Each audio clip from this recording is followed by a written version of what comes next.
So here's a few news stories that I thought were interesting. This one really caught my attention.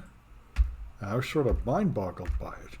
They analyzed deer, both deer kept in pens and wild deer, and found that 80% of them have the human coronavirus.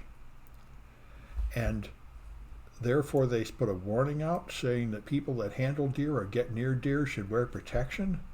And the thing that really bothered me is, how did they catch it? You never get near deer outside. I can't believe they can be getting it through the air.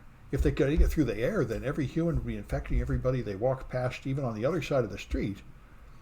I think it must be that they're eating like trash humans drop or something, but I didn't think coronavirus spread that way. That's why I wonder what's going on here. These are like reputable research institutes that found this. 80% of the deer in the last several months were infected. So that means it spreads pretty rapidly among the deer, but how would a wild animal ever get infected? The previous infections I've heard have been of domestic animals like minks that are kept in a small cage near humans.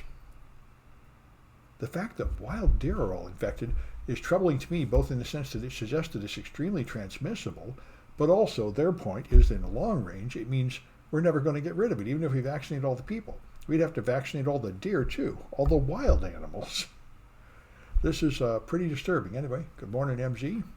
Anyway, we'll see what comes of that, but that's kind of a dumbfounding discovery, just like the discovery of the Delta variant that is so much more infectious, and now the Delta Plus variant. Apparently we're going to be stuck with this coronavirus thing for a long time, because every time we get ahead of it, something awful like this seems to happen, and then we're hosed again. So Microsoft is going to enter the metaverse race to compete with Facebook on the metaverse. They're adding something where you get a cartoonish avatar in a Microsoft Teams meeting. So instead of using your camera, you can have an avatar like that. Although I don't know why on earth. Anyway, I must say most people seem to have the same reaction I have, that this is absolutely stupid. We've been through this so many times with Second Life and all these other things. Nobody wants this. It doesn't do anybody any good. Anyway, it'll mean you can turn off your camera and easily leave the meeting and just leave the avatar going in. Anyway, I don't know why anybody thinks this is worth doing. I don't know how Facebook thinks they're going to make any money. And I certainly don't see why Microsoft thinks that Facebook is going to make so much money that they have to compete with them to get some of that money, unless there is something wonderful about this that I'm not seeing. Anyway, we're all going there. This is some cartoonish idea of virtual reality that everyone's going to try to convince us we need now. So Facebook is going to delete their 1 billion photographs that they're using for facial recognition, which it took them 10 years to collect, and they already got fined $5 billion for it. And elsewhere, over the last several years, everybody has abandoned their facial recognition system. Microsoft and many other companies developed facial recognition. They wanted to sell it to police and all sorts of everybody, so everybody would just use facial recognition everywhere, and they all canceled it, turned it off, stopped development on it apparently, because I think the early prototypes were incredibly terrible. In particular, they were all extremely racist. They all thought black people all looked the same or something like that, or they didn't recognize black faces as human faces because they just trained them on white faces. It seemed like maybe you could fix that, but they seem to, everyone seems to have just given up on this as like a poison technology that will make more trouble than good. So we'll see. Everyone is, of course, very surprised that Facebook deleted the data, because Facebook has been the most evil company of any modern company. I think people have forgotten about Oracle, and Microsoft in the early days was this evil, but Facebook has just lied about everything, broken every promise, and always done everything to make more money with complete disregard for consequences or morality every time. And so nobody believes that they're doing it for any good reason. They must be doing it because there's a huge liability, or perhaps because they've finished training their machine language model to where they don't need those pictures anymore, or they're not really deleting them, which is a trick Google tried about 8 years ago. Google everyone got mad at Google for tracking them. So Google trumpeted, we're deleting all our IP address database. And all they did was delete the last octet of the IP address. But they still had the tracking cookie, so they can totally get it back. So it was just a scam. So they could pretend they had anonymized something. Anyway, Facebook has announced they're doing something. And everybody, again including me, is extremely skeptical that this will actually preserve anybody's privacy. It's much more likely some kind of theatrical publicity stunt. But anyway, we'll see what comes of it. So this is the one I mentioned, the Delta Plus. There are 2 versions of Delta Plus spreading in the UK, and now they're spreading in the United States in 8 states. So apparently there's an even more faster spreading version of Corona than Delta, and here we are going into the winter when these things usually spread much faster. So cases are pretty low in California compared to the rest of America, and they're dropping right now, but I think everybody expects another surge. So make sure you got your vaccination, and if possible, get a booster. I got a booster. I highly recommend it. The evidence is very strong that immunity wanes, and after 6 months you need a booster. And I don't think we're out of this at all. Conferences I've been planning to go to have been canceled or moved to online only, and so on. I think it looks to me like we're in for another year of all this coronavirus lockdown and travel restrictions and everything. San Francisco will probably release its mask requirement in the next week, and Marin County did last week, but I think that won't last for long. I think they'll release the indoor mask requirement, and within a month or two, it'll start spreading again, and they'll just have to put it back in. But we'll see. Right now, we're a relatively safe place to be. The vaccination rates are high, and the infection rates are low, but I don't trust it to stay that way. Because this is the thing that the Fox News people do. They say the vaccine doesn't work, and the problem is they're not entirely wrong. The vaccine is not perfect.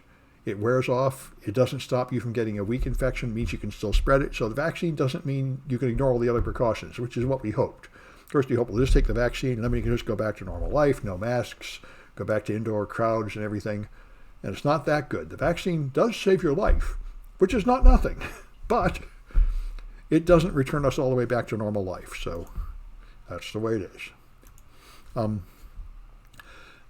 As I've talked about, City College is in really dire financial straits to where we all expect to get pink slips in March, and there'll be another huge battle, and they just announced they're cutting a bunch of the non-teaching staff last week. So, the fiscal situation of City College is awful, but the high schools and grade schools in San Francisco seem to be even worse. They're so bad they expect a state takeover, and they're announcing a plan. They're, $125 million in the hole, the school district. We're in pretty bad shape too, but not quite that bad.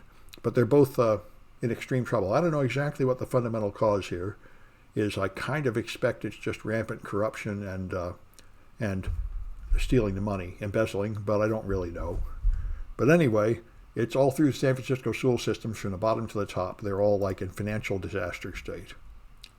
But every semester so far, we find some way to barely limp along and preserve our cybersecurity team, our cybersecurity teachers. So, although not the competition team this semester, but we'll see. I don't know how long we can keep doing that. I'll let you know. Anyway, next semester is already planned, and I guess we'll run a schedule this next fall when there may be a reduction in staff and alteration in courses and everything. So this one was amazing. The Federal Election Commission, which, by the way, I thought was unable to do anything. I thought it had not had a quorum of people in like 5 years, so they couldn't pass any rules of anything. But they've now ruled that foreign donors can pay for U.S. referendum campaigns. Yeah, me too. All I see is G. Oh, G. Bobnet. Yeah. It'd be good if we can keep everyone. Anyway, I have no idea why they're allowing this, but the only place I think it matters is up north near Canada.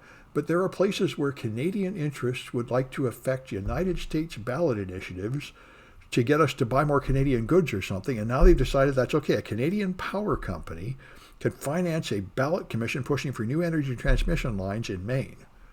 I have no idea why on earth we would let foreign countries mess with internal local ballot measures. This makes no sense at all. I mean, they impeached Trump for Russia interfering in a presidential election because you're not supposed to have foreign countries meddling with our politics. Why would you want to allow this? But they've decided to allow it. So that's kind of lunacy, like Citizens United, that declared that powerful companies can just spend an infinite amount of money in political campaigns, which again is a huge, bizarre change in our system and not in a good direction. So I don't know what they're thinking, and I don't think anything good could come of that. But anyway, they did not ask my opinion. And this is John Bolton, who was been a very controversial, very hawkish figure all my life, but I thought he made sense on several occasions, and here he's saying what I think. Biden just abandoned Afghanistan to let it turn into complete chaos. They have no power, they have no food, they have no money. They have desperate people turning to ISIS. I don't know how he thinks you can just abandon people, let their society collapse into complete chaos, and expect that to not have any consequences for us. Even aside from the morality of it, obviously, the worst people are going to take over, like ISIS, and then they're going to come take revenge on us, and then we'll just have to go back. So, yes, I think it will cost Biden the election, but to be fair, Biden's going to lose. But the reason he's going to lose is COVID, not this. COVID will cost him 22. And then after the Republicans, here's what I think. I could be wrong, of course, I'm only guessing. But it seems to me like his failure to, the thing Americans don't care about Afghanistan, they've already forgotten. But they do care about COVID. And COVID is not even Biden's fault, but he's going to get blamed for it. So he's going to lose in 22. And after that, he's going to get impeached. The Republicans have made it very clear that as soon as they have a majority, they're going to impeach Biden. And that will distract him so he will get nothing done for the rest of his term. And then he'll lose in 24, perhaps. Although I don't know, because it'll be Trump against him. And this will be like it's been for the last 3 presidential elections. It'll be 2 people running that everybody hates. Trump never got up to 50% of people liking him, and Biden's down to the same level of Trump, and it was the same with Trump against Hillary. It's people running that many more people hate than like. So everybody is like picking the one they hate least. It's not like anybody likes any of them or actually is for any of them. It's a ridiculous system, you know. Anyway, he's explaining how, the Taliban is a disaster and ISIS is rising, and they're already saying they're going to take revenge on America, and it sure looks like they're going to. So it doesn't make any sense, and it was not what anybody thought he should do. It was not what our European allies wanted to do. It was not what our security agencies said to do. They all said, we need to stay in there to keep the society stable, to prevent it collapsing into chaos, like exactly what he's doing, just leaving and letting it collapse. Just because Biden wanted to do that 20 years ago, and he's been waiting 20 years to do it, right or wrong.